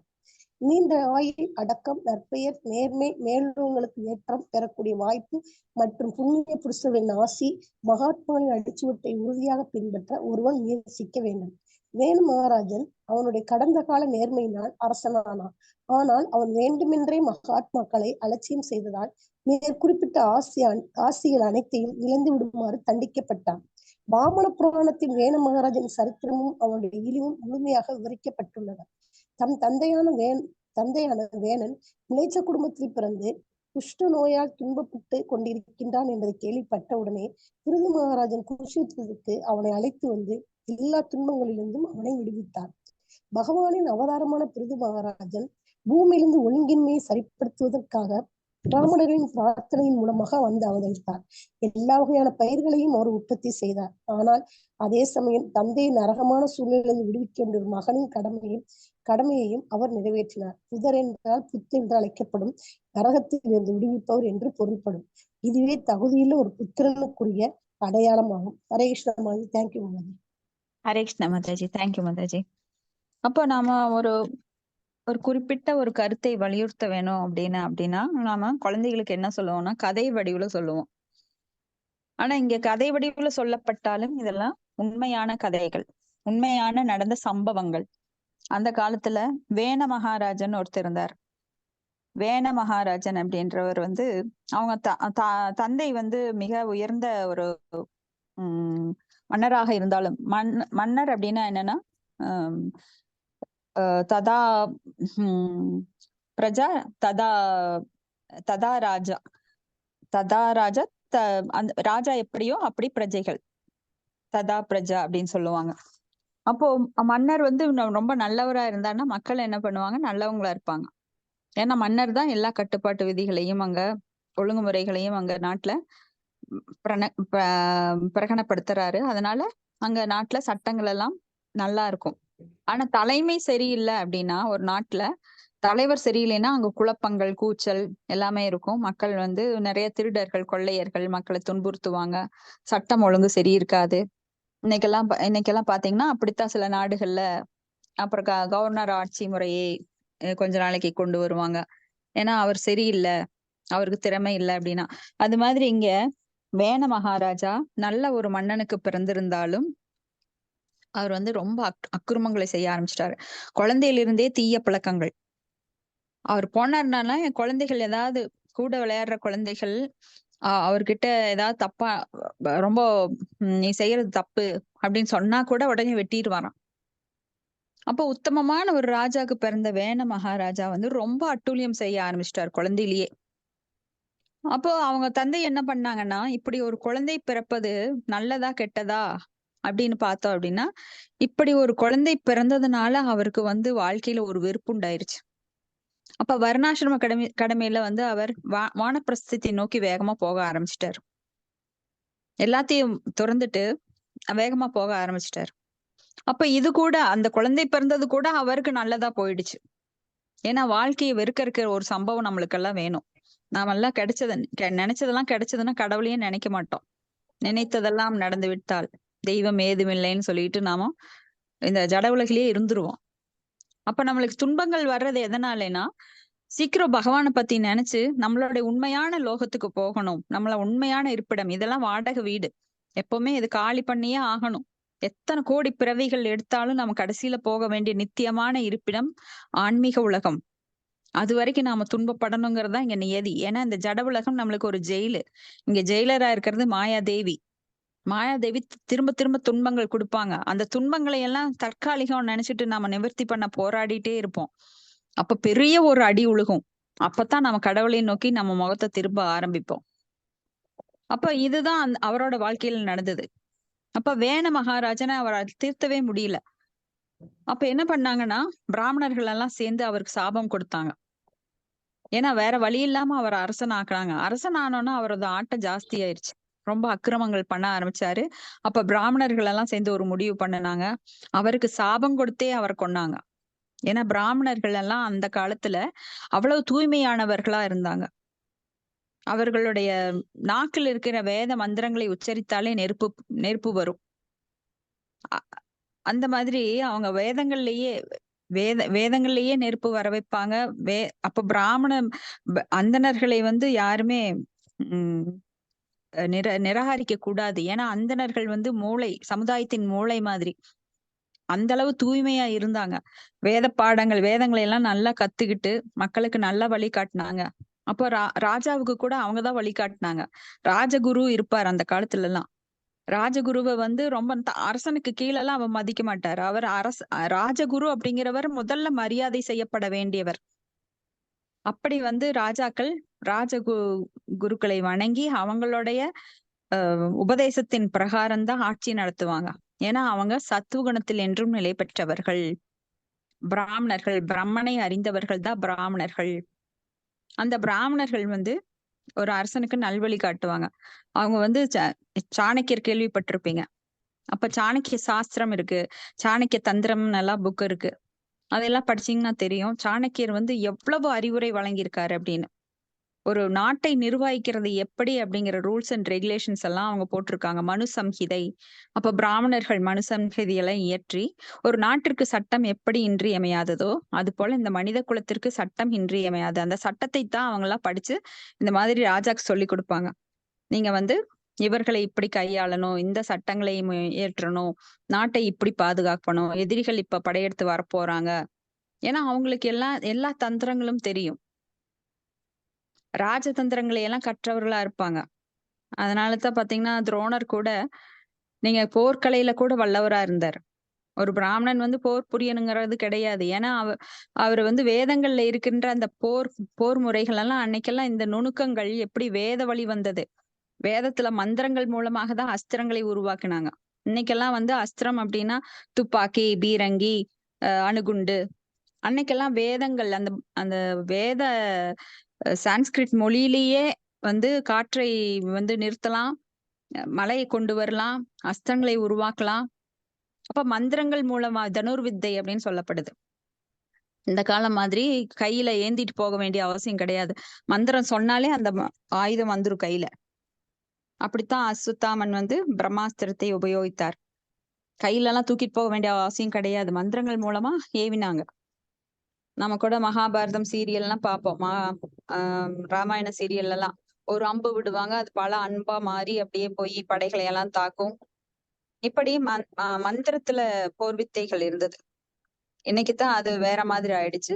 பல சட்டதிட்டங்கள் இருக்கு. அந்த போரிடும் போது கூட பெண்களை தாக்கக்கூடாது, முதியவர்களை தாக்கக்கூடாது, குழந்தைகளை தாக்கக்கூடாது, மாலை நேரத்துல சூரியன் அஸ்தமனமான பின்னாடி போர் புரியக்கூடாது, புறமுதுகு காட்டக்கூடாது, அப்ப மருத்துவர்கள் அவங்கள தாக்கக்கூடாது. எத்தனையோ விதிமுறைகள் இருந்தது. அன்னைக்கு இந்த சட்டங்கள் எல்லாம் கிடையாது. யார் எப்படி வேணாம் எங்க வேணா தாக்கலாம் அப்படின்ட்டு இப்ப எல்லாம் போர் முறைகள் மாறிடுச்சு. அப்ப இங்க வந்து நாம என்ன பார்த்தோம், வேண மகாராஜா பார்த்தோம். வேணா மகாராஜா ரொம்ப அக்கிரமம் பண்ணனதுனால பிராமணர்கள் தங்கள் வாயாலேயே சபிச்சு அவனை கொன்னுட்டாங்க. அப்போ வேண மகாராஜாக்கு பின்னாடி நாட்டுல அரசன் வேணும் அப்படிங்கறதுக்காக வேணனோட தொடையை கடைஞ்சாங்க. தொடையை கடைத்தப்போ பூதங்கள், அந்த அவருடைய கெட்ட குணத்தினால பூதங்கள் வந்தது. இப்படி எல்லாம் வந்துட்டு அதுக்கப்புறம் பிருத்து மகாராஜா வந்தார். பிருத்து மகாராஜா ஏன்னா பகவானுடைய அவதாரம் தான் பிருத்து மகாராஜா.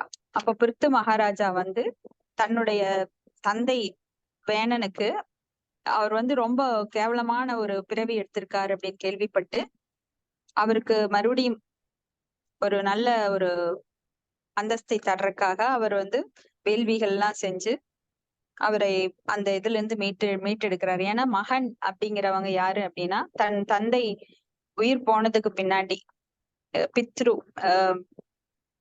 பித்ருலோகத்துல எங்க கஷ்டப்பட்டாலும் சரி அவரை வந்து முறையா அவருக்கு திதி எல்லாம் கொடுத்து அவருக்காக அவன் ப்ரே பண்ணிப்பான். அப்படி வந்து பிருத்து மகாராஜா அந்த ஒழுங்கின்மையை சரிப்படுத்துறதுக்காக பிராமணர்களின் பிரார்த்தனை மூலமா வந்து அவதரிக்கிறார். அப்ப பயிர்களை எல்லாம் உற்பத்தி செய்யறார். ஏன்னா எங்கு கொடுங்கோலாட்சி நடைபெறுகிறதோ அங்கெல்லாம் வந்து இயற்கை மோசமான விளைவுகளை ஏற்படுத்தும். ஏன்னா அங்க வறட்சி உண்டாச்சு, அதர்மம் ஓங்கினதுனால அங்க ஒரு மழை கிடையாது, பயிர் விளைவிக்க முடியல, பாசனம் கிடையாது, எல்லா நதிகள் எல்லாம் வத்தி போச்சு. அப்ப பிருத்து மகாராஜா வந்துதான் அந்த விதைகளை எல்லாம் மீட்டெடுத்து மறுபடியும் பயிர் பண்ணி மக்களுக்கு நன்மை செய்யறாரு. பிருத்து மகாராஜா ஆட்சி காலத்துல அப்ப எல்லாமே எப்படி ஒரு ராஜா வந்து நல்லவரா இருக்காரோ அது போல அந்த நாட்டுல எல்லா சுபிட்சமும் நிலவும். அதே சமயம் தந்தையின் நரகமான சூழ்நிலையை விடுவிக்க வேண்டி ஒரு மகனின் கடமையை அவர் நிறைவேற்றார். ஏன்னா புத்திரன் அப்படிங்கிறவங்க புத்து என்கிற நகரத்திலிருந்து விடுவிக்க கூடியவர்கள். அதனாலதான் தனக்கு குடும்பத்துல ஒரு வாரிசு புத்திரன் வேணும், எவ்வளவுதான் பெண்கள் இருந்தாலும் புத்திரன் வேணும்னு கேட்பாங்க. அடுத்தது பதம் 10. நாபேரஷாத்ருஷப ஆஷ தேவி சுனூர் யோவைங்சார சமஜட யோக சரியாம் யத் பரமஹம்சம் ஹம்ஸ்யம் ருஷயா பதம் ஆமனந்தி ஸ்வஸ்த பிரசாந்தகான பரிமுக்த சங்க. ஹரே கிருஷ்ணா. ஹரே கிருஷ்ண மாதாஜி. நான் படிங்க. படிக்கிறீங்களா? ஓகே மாதாஜி. நான் மொழிபெயர்ப்பு. ஓகே மாதாஜி, படிங்க. ஓகே மாதாஜி. மொழிபெயர்ப்பு. நாபிராஜனின் மனைவியான கதேவியின் மகனாக தோன்றிய பகவான் ரிஷபதேவர் என்று அறியப்பட்டார். மனதை சமநிலைப்படுத்துவதற்காக அவர் பௌதீகமான யோக முறையை மேற்கொண்டார். இந்நிலையும் கூட முக்தியின் பூரணத்துவ நிலை என ஏற்றுக்கொள்ளப்படுகிறது. இந்நிலையில் ஒருவர் தமக்குள் நிலை பெற்று பூரண திருப்தி அடைகிறார். பொருளுரை. தன்னுணர்வை பெறுவதற்குரிய பல வகையான யோக முறைகளில் ஜடயோகமும் ஒன்றென அதிகாரிகளால் ஏற்றுக்கொள்ளப்பட்டுள்ளது. இந்த ஜடயோகமானது ஜட விளைவுகளால் பாதிக்கப்படையாத ஒரு கல்லை போல் ஆகும். பயிற்சியையும் உள்ளடக்கியதாகும். கல்லொன்று புற சூழ்நிலைகளின் தாக்குதல்களுக்கும் மறு தாக்குதல்களுக்கும் நடுநிலைமையாக இருப்பதைப் போலவே ஜட உடலின் மீது வேண்டுமென்றே சுமத்தப்படும் துன்பத்தை பொறுத்து கொள்வதன் மூலமாக ஒருவன் ஜடயோகத்தை பழகுகிறான். இத்தகைய யோகிகள் தாங்களாக பல துன்பங்களை தங்கள் மீது சுமத்தி கொள்கின்றனர். இத்தகைய பல முறைகளில் ஒன்று தங்களது தலையில் உள்ள மயிரை சவரம் செய்யாமலும் எவ்விதமான ஆயுதத்தின் உதவி இல்லாமலும் பிடுங்கி எடுப்பதை பயில்வதாகும். ஆனால் இத்தகைய ஜடயோக பயிற்சியின் உண்மையான நோக்கம் அனைத்து ஜட பற்றுகளில் இருந்தும் விடுபட்டு முழுமையாக தனக்குள் நிலை பெற்றிருப்பதாகும். சக்கரவர்த்தியான ரிஷபதேவர் தமது வாழ்வின் இறுதி கட்டத்தில் உடலின் மீது சுமத்தப்பட்ட எவ்வித துன்பத்தாலும் பாதிக்கப்படாமல் ஊமையான பைத்தியக்காரனை போல் சஞ்சரித்துக் கொண்டிருந்தார். நீண்ட மயிருடனும் தாடியுடனும் நிர்வாணமாக அவர் திரிவதைக் கண்டு தெருவில் உள்ள குழந்தைகளும் மனிதரும் அவர் மீது எச்சிலை காரி துப்புவதும் அவர் உடல் மீது சிறுநீர் கழிப்பதும் வழக்கமாக இருந்து வந்தது. அவர் தமது சொந்த மலத்தின் மீது அசையாமல் படுத்து கிடப்பார். ஆனால் அவரது மலம் நறுமணம் வாய்ந்த மலர்களின் வாசனை போன்று மனம் வீசியது. புண்ணிய புருஷர்கள் அவரை பரமஹம்சராக அடையாளம் கண்டனர். அதாவது மனித பக்குவத்தின் மிக உயர்ந்த நிலை என்பது இதன் பொருளாகும். தனது மலத்தை நறுமண வாய்ந்ததாக மாற்றிக்கொள்ள முடியாத ஒருவன் சக்கரவர்த்தியான ரிஷபதேவரை போல் நடிக்கக்கூடாது. ஜடயோகத்தை பயிற்சி செய்து ரிஷபதேவருக்கும் அவரை போன்ற நிலையில் உள்ள மற்றவர்களுக்கும் சாத்தியமானதாகும். ஆனால் சாதாரண மனிதன் ஒருவன் இத்தகைய அசாதாரணமாக பயிற்சியை பின்பற்றுவது சாத்தியமல்ல. இங்கு இப்பதத்தில் குறிப்பிடப்பட்டுள்ளது போல் ஜடயோகத்தின் உண்மையான நோக்கம் பிரசாந்த கரணா எனும் புலனடக்கமாகும். சுயேட்சையாக விடப்பட்ட ஜட புலன்களை கட்டுப்படுத்தி தன்னுணர்வுக்கு ஒருவனை தயார்படுத்துவதே யோகங்களின் நோக்கமாகும். குறிப்பாக கலியுகத்தில் இந்த ஜடயோகம் எவ்வித நன்மையும் பயக்கக்கூடியதல்ல. ஆனால் பக்தி யோக பயிற்சி இந்த யுகத்திற்கு மிகவும் பொருத்தமானதாக இருப்பதால் புலனடக்கம் சாத்தியமாகிறது. ஸ்ரீமத் பாகவதத்திலிருந்து செவிமடுக்கும் முறை யோகத்தின் மிக உயர்ந்த பூரணத்துவ நிலைக்கு ஒருவனை அழைத்து செல்லும். ரிஷபதேவர் நாபிராஜனின் மகனும் ஆக்னீத்ர ராஜனின் பேரனும் பரத மகாராஜனின் தந்தையும் ஆவார். பரத மகாராஜனின் ஆட்சிக்கு பின் இந்த பூமி பாரத வருஷம் என்று அழைக்கப்படுகிறது.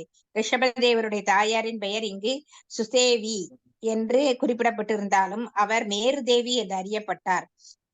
சுதேவி நாபிராஜனின் மற்றொரு மனைவியாக இருக்கக்கூடும் என்று சில சமயங்களில் கருதப்படுகிறது.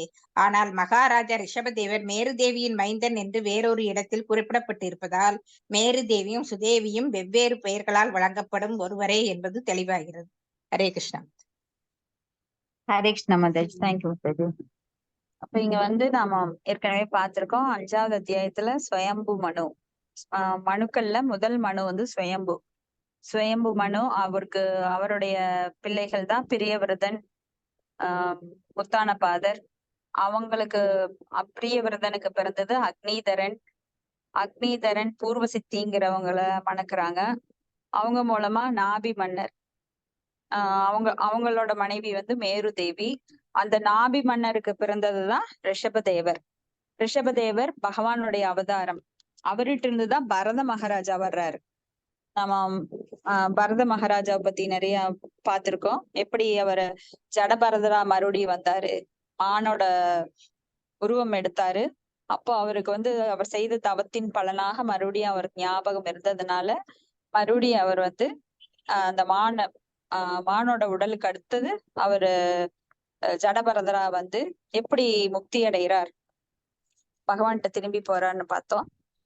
இப்படி அவரோட வம்சத்துல வந்த இந்த நாபி மகாராஜா அவருக்கு பிறக்கிறதுதான் ரிஷபதேவர் பகவானுடைய அவதாரம் தான்.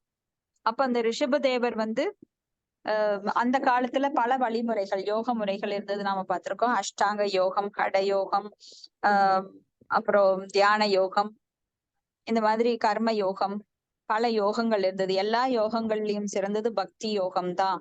ஏன்னா அதற்கு மற்ற யோகங்களை கடைபிடிப்பதற்கு இங்க வந்து நம்மளுக்கு கால அவகாசம் கிடையாது.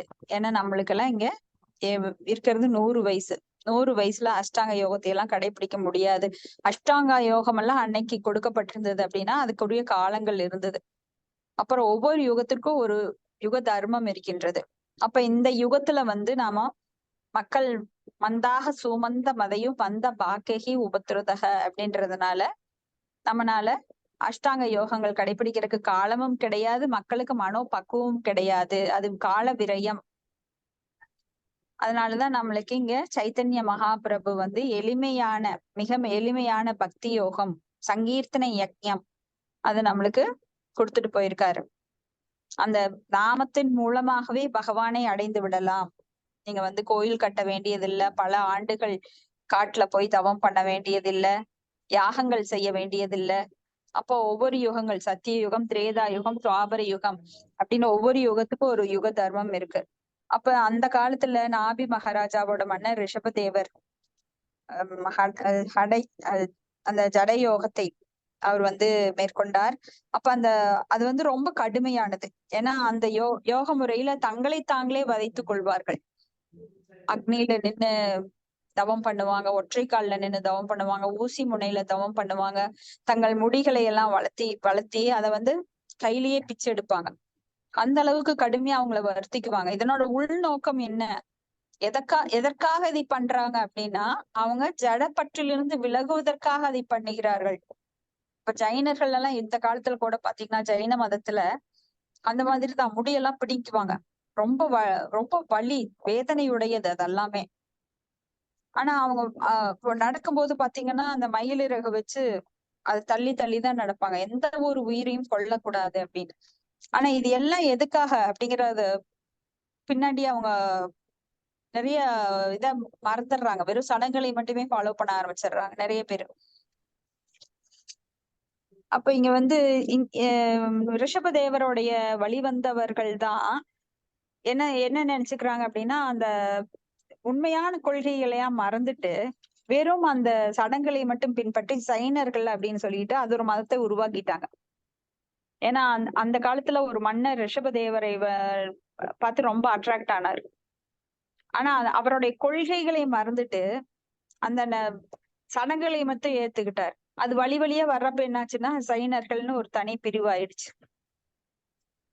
அப்ப இங்க என்ன சொல்றாங்க அப்படின்னா ரிஷபதேவர் தன்னோட வாழ்வில் இறுதி கட்டத்தில் உடல் மீது சுமத்தப்பட்ட எவ்வித துன்பத்தாலும் பாதிக்கப்படாமல் ஊமையான பைத்தியக்காரனை போல சஞ்சரித்துக் கொண்டிருந்தார். அப்போ நம்ம நாம நிறைய அந்த காலத்துல இருந்து இந்த காலத்துல கூட பார்க்கலாம். மலை அடிவாரங்கள்ல எல்லாம் நீங்க பார்க்கலாம். பைத்தியக்காரங்கள் போல இருப்பாங்க, பேச மாட்டாங்க. ஆம், ஊமை சாமியார் அப்படிம்பாங்க. பேரு நிறைய பேரு வச்சுக்குவாங்க. அழுக்கு சாமியாரும்பாங்க. ஆனா அவங்க எல்லாம் வந்து வெளியில தோற்றம், உடல் வந்து எப்படி வேணா தோற்றம் அளிக்கலாம். ஆனா ஆத்மா வந்து அவங்களுக்கு ரொம்ப பக்குவப்பட்டவங்களாம். பெரிய பெரிய கோடீஸ்வரங்களா இருப்பாங்க. அவங்களோட பேக்ரவுண்ட் எல்லாம் பாத்தீங்கன்னா பெரிய கோடீஸ்வரரா இருப்பாங்க. ஆனா அவங்க ஆன்மீகத்துல பக்குவப்பட்டவங்களா இருப்பாங்க. எதை பற்றி, உடலை பற்றி லட்சியம் பண்ணாதவங்களா இருப்பாங்க. உடல் பார்த்தா அழுக்கா இருக்கும். இப்படி இங்க ரிஷபதேவர் வந்து தாடியெல்லாம் வளர்த்திக்கிட்டு ஒரு ஒரு ட்ரெஸ்ஸையும் போடாம நிர்வாணமா எல்லா பக்கம் சுற்றி திரியும் போது, ஆனா இந்த இழிவான மக்கள் என்ன பண்ணுவாங்கன்னா அவர் மேல எச்சு துப்புவாங்க, கல் எடுத்து அடிப்பாங்க. ஆனா எதையும் பொருட்படுத்த மாட்டார். எப்படி ஜடபரதர் இருந்தாரோ அதே போல ரிஷபதேவரும் இருந்தார். ஆனா அவர் உள்ளுக்குள்ள பூர்ணமானவரா இருந்தார், பரிபூர்ணமானவரா இருந்தார். அப்ப உண்மையான அந்த அந்த நோக்கம் என்ன அப்படின்னா, ஜடப்புலன்களை கட்டுப்படுத்தி தன்னுணர்வுக்கு ஒருவன் தன்னை தயார்படுத்துவதே யோகங்களோட நோக்கம். எல்லா யோகத்தின் நோக்கம். யோகம் அப்படின்னா பகவானை கடைசியில சென்றடைவதுதான் யோகத்தோட இறுதி. ஆனா யோகத்தோட நோக்கத்தை இன்னைக்கு எல்லாம் யோகா சென்டருக்கு போனீங்கன்னா சூன்யத்தை நோக்கி உட்காருங்க. ஏன்னா தங்கள் புலன்களை யாராலும் கட்டுப்படுத்த முடியாது. புலன்களின் அதிபதியான ரிஷிகேஷருக்கு சேவை செய்வதன் மூலமே ரிஷிகேன சேவனம் பக்திர் குச்சியதே. ஏன்னா பகவானைத்தான் டிபெண்ட் பண்ணணும். அவரை டிபெண்ட் பண்ணாம உங்களால கட்டுப்படுத்த முடியாது. அப்ப தானாக கட்டுப்படுத்துறவங்க நிறைய பேர் இப்படி வந்து தோற்று போவதற்கான பல வாய்ப்புகள் இருக்கின்றது. இதுல யாரான ஒருத்தர் தான் பகுனாம் ஜென்மனாம் அந்தே ஞானவான் மனுஷானாம் சகசிரேஷு கச்சித் யததி சித்தையே அப்படின்னு ஆயிரம் மனிதர்கள்ல யாரேனும் ஒருவர் தான் இதுல வந்து வெற்றி அடைய முடியும். எல்லாராலையும் புலன்களை தானாக கட்டுப்படுத்த முடியாது.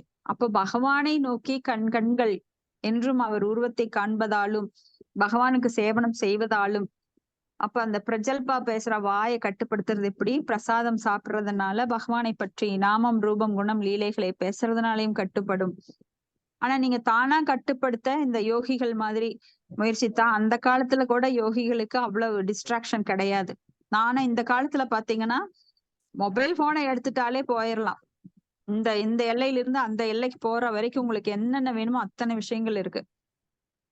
ஒருத்தர் யூடியூப் போட்டீங்கனாலோ இல்ல வேற ஏதாவது சேனல்ல போட்டீங்கனாலோ உங்களுக்கு அதுலயே போயிரும் காலம். அந்த அளவுக்கு உள்ள வலை பின்னல்கள் இழுத்துட்டு போகுது. அதுக்கு பேரு தான் நெட்வொர்க்னு வச்சுட்டாங்க. எப்படி மானுக்கு வலை போட்டா அதுல போய் மாட்டிக்குதோ, பறவைகளுக்கு வலை போட்டா அது போய் மாட்டிக்குதோ, அது போல இந்த நெட்வொர்க்ல போய் மாட்டிக்கிற மக்கள் இன்னைக்கு ஏகப்பட்ட மக்கள். ஒரு குழந்தை கூட போன் இல்லாம சாப்பிட மாட்டேங்குது. அவ்வளவு அடிக்ட் ஆகியிருக்கிறாங்க. கையில வச்சிருக்கிற இந்த தொலைபேசியே நம்மளுக்கு தொல்லைபேசியாக இருக்குது.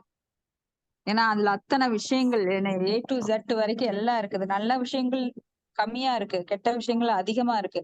கெட்ட விஷயங்கள் தான் நம்ம அதிகமா இருக்கக்கூடியவை.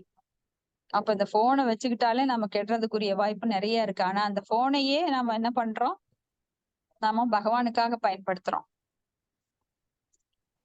அப்போ நிர்பந்தே கிருஷ்ண சம்பந்தே யுக்த வைராக்கியம் உச்சியதே அப்படின்னு சொல்லி பகவானுக்காக பயன்படுத்துறோம். அப்போ ஒவ்வொரு பொருளையும் பகவானுக்காக பயன்படுத்தப்படும் போது அது ஆன்மீகமாகுது. அது போல நமது புலன்கள் ஆன்மீகமாக பயன்படுத்தும் போது ஆன்மீக புலன்களை அடைகின்றோம். அதன் மூலமா பக்தி தொண்டுல நாம முன்னேற்றம் அடைய முடியும்.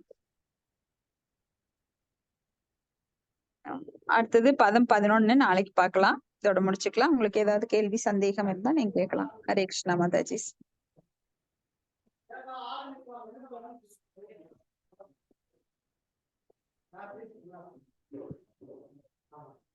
Thank you.